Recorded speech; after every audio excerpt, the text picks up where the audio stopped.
voici le général de Gaulle. Pour la première fois, un clone d'animal adulte, une brebis. Et maintenant, écoutez Yuri Gagarin. C'est le premier jour de l'Euro. Europe 1.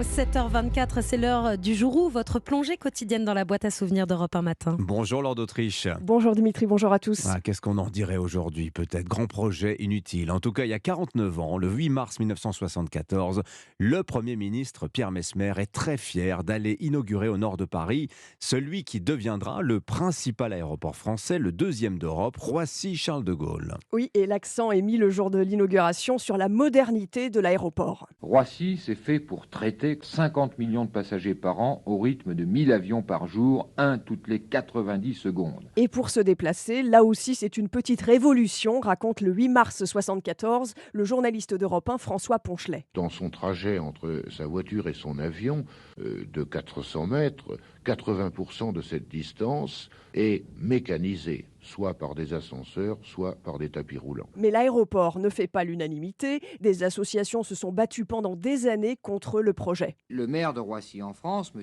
Oisé, n'y voit aucun avantage pour sa petite commune qui risque d'être asphyxiée par son encombrant voisin. Brusquement, interdiction de construire des logements, interdiction de construire des zones industrielles, interdiction de tout en fin de compte. La vocation de Roissy est maintenant celle d'une colonie de l'aéroport. Alors en 1974 déjà, on débat du problème des nuisances sonores causées par les avions.